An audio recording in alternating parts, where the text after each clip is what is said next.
Halo, kembali bersama gua Ajay, si netizen yang suka ngomongin bola. Oke guys, jadi kemarin Patrick Kluivert bersama dua asistennya yang juga dari Belanda itu sudah diumumkan ya oleh PSSI dan Timnas Indonesia. Artinya ini semua sudah deal dan udah resmi ya. Mana Patrick Kluivert dengan dua asistennya juga yang sangat berpengalaman ini dalam 2 tahun ke depan akan menangani tim ini. Dalam 2 tahun kan kontraknya itu 2 plus optional 2 tahun lagi gitu. Jadi 4 tahun ya kalau misalkan full. Di video kali ini gue cuma ingin gue pengen mengingatkan aja bahwa kita sudah saatnya harus move on dari Sintayong. Dimana kan kita tahu dari kekalahan melawan Cina udah tergembor-gembor ya, stay out, dan ya akhirnya hal yang sebenarnya belum kita harapkan ini terjadi juga ya, bahwa Sintayong benar-benar keluar dan akhirnya muncullah era baru. Bisa dibilang ini adalah era full Belanda. Jadi pemain naturalisasi kita juga banyaknya dari Belanda, sekarang pelatihnya juga Belanda, jadi memang udah ini menjadi sepaket jadinya ya, paketan Belanda gitu. Oke. Nanti Patrick Kluivert akan tiba di Indonesia hari Sabtu dan akan memulai petualangannya sejak besoknya tanggal 12 ya, akan memulai petualangannya sebagai pelatih timnas Indonesia, di mana langkah pertama yang akan dilakukan oleh Patrick Kluivert dan juga asistennya adalah menemui para pemain yang ada di Indonesia, menemui para pemain timnas yang ada di Indonesia, kayak mungkin ketemu Egy, ketemu Witan, Kambuaya dan lain sebagainya ya, ketemu Klok, artinya pemain-pemain timnas yang ada di Indonesia. Itu akan menjadi langkah pertama dari Patrick Kluivert untuk membangun chemistry dan juga berkenalan bisa dibilang dengan calon-calon pemainnya, karena kita tidak bisa menyamakan, karena ini udah masuk ke era baru, kita tidak bisa lagi menyamakan pemain-pemain yang bisa dibilang jadi andalan Sintayong dengan pemain-pemain yang nanti akan jadi andalan Patrick Kluivert. Intinya Patrick Kluivert kan harus melihat Liga 1 kan, bisa dibilang. Jadi mungkin nanti dia akan melihat beberapa pertandingan Liga 1 untuk menentukan pemain apa yang cocok dengan karakter bermainnya Kluivert gitu. Jadi itu langkah awal yang akan dilakukan oleh Patrick Kluivert, ditambah mungkin asistennya mungkin akan melihat pemain diaspora yang ada di Eropa mungkin ya.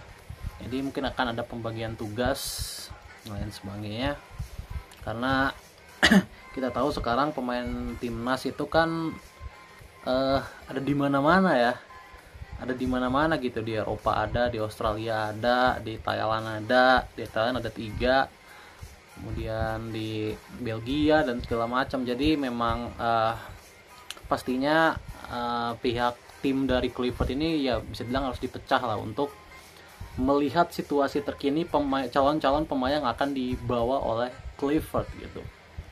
Beruntungnya si asistennya ini udah banyak mengenal pemain diaspora kita yang ada ya. Dia bahkan pernah melatih beberapa dari mereka, jadi harusnya ini tidak terlalu sulit untuk beradaptasi ya dengan pemain-pemain yang hanya tinggal mungkin bagaimana mencari taktik yang tepat untuk memaksimalkan potensi pemain kita yang ada gitu. Oke. Ya, gue paham Pak Erick Thohir ini, gue udah sangat mengikuti Pak Erick Thohir lah sejak dia jadi presiden di Inter ya. Gue udah sangat mengikuti dan memang beliau adalah orang yang sangat ambisius. Gue udah bilang berkali-kali di video-video sebelumnya, Pak Erick Thohir adalah orang yang sangat ambisius, dan dia pun mengakui sendiri barusan ya, kemarin malam gue melihat Liputan 6, dia kan diwawancara oleh Liputan 6 ya kan. Dia pun mengakui dengan sendirinya bahwa ini tuh adalah langkah yang ambisius, langkah yang strategis, dimana karena dia melihat peluang kita untuk lolos ke Piala Dunia 2026 ini terbuka.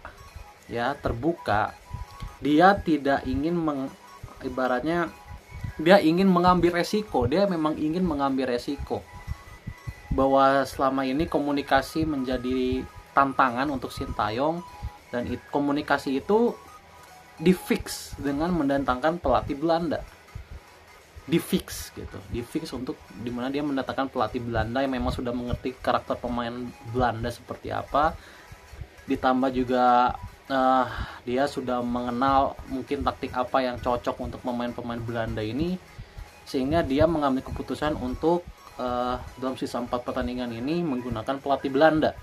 Ditambah dia adalah legenda besar, jadi memang karakternya sangat diandalkan oleh Pak Erick Thohir, figurnya sebagai pelatih gitu. Jadi ini adalah era baru, sekali lagi ini adalah era baru. Gue nggak tahu ini bakal long last atau enggak ya, tapi kan Pak Erick sudah menegaskan sebenarnya di liputan tadi, di wawancara tadi, bahwa dia ingin mengejar yang paling dekat. Dia ingin mengejar Piala Dunia 2026. Targetnya sudah jelas bahwa Kluivert dinilai oleh Pak Erick Thohir dia lebih bisa membawa tim ini ke Piala Dunia dibanding Sintayong.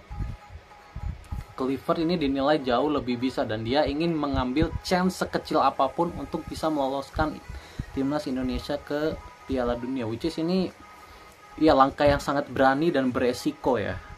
Langkah yang sangat berani dan beresiko, dan gue tetap konsisten dengan pernyataan gue sebelumnya bahwa karena ini adalah langkah yang beresiko, gambling bisa jadi, maka kalau misalkan langkah ini gagal, ya pasti rame-rame kita akan menyalahkan Erick Thohir. Gue pun akan menyalahkan Erick Thohir karena ya langkah ini adalah perjudian, bisa dibilang perjudian, dimana Pak Erick Thohir punya alasan sendiri. Kita pun sama sebagai supporter, sebagai netizen, punya alasan juga kenapa kita ingin Sintayong yang tetap memegang tim ini. Kita punya alasan, ketua umum punya alasan.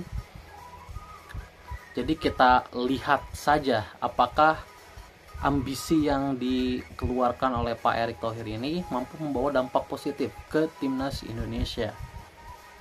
Mampu membawa dampak positif ke timnas Indonesia. Kemudian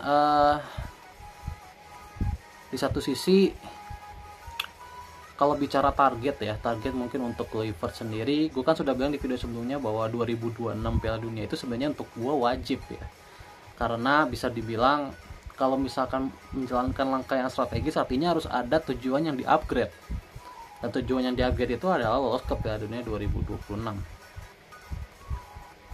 gitu. Jadi either nanti siapa yang akan disalahkan di akhir kalau misalkan ini gagal, dan kalau ini berhasil, gue jujur akan menjunjung tinggi Pak Erick Thohir. Gue akan memuji sekali kalau kita lolos ke Piala Dunia 2026. Karena at the end tujuan akhirnya kan di situ ya. Tujuan akhirnya di situ, dan Pak Erick ini tidak mau melewatkan momentum apapun. Ini kan momentumnya kita sekarang punya banyak pemain bagus. Kita punya banyak pemain bagus, dia ingin memaksimalkan potensi pemain dengan 100%. Itu yang tadi beliau kemukakan. Dia ingin memanfaatkan momentum ini sebaik-baiknya dengan 100% gitu. Makanya ya kita hanya bisa mensupport sekali lagi dari belakang. Gue sih agak menyayangkan aja sebenarnya kenapa langkah ini itu tidak bisa dibilang itu tidak diobrolkan dulu dengan supporter, karena kan ya timnas ini kan milik bersama, bukan cuma milik PSSI, bukan cuma milik Pak Erick Thohir. Bahwa atmosfer yang terjadi di penonton ini kan memunculkan rasa pesimisme dari kita kan dengan perubahan ini. Itu sudah dijelaskan juga langkah-langkah kita memang bisa mencerna itu semua. Tapi balik lagi, pesimisme itu tetap tidak bisa hilang meskipun kita sudah tercerahkan ibaratnya. Pesimisme itu tetap tidak bisa hilang gitu, dan pesimisme itu kan yang membuat situasi di sosial media dan segala macamnya menjadi tidak kondusif gitu. Kita jadi lumayan krisis kepercayaan dengan federasi.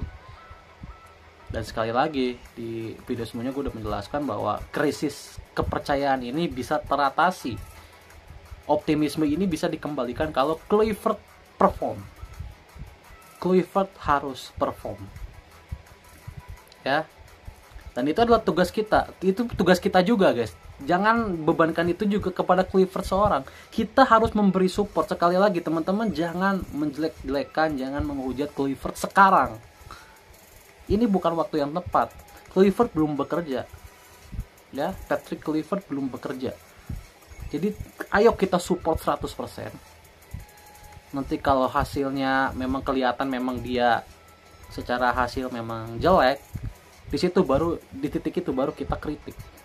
Jadi ini bukan waktu yang tepat untuk mengkritik hanya karena CV-nya yang jelek. Ya guys ya. Bye.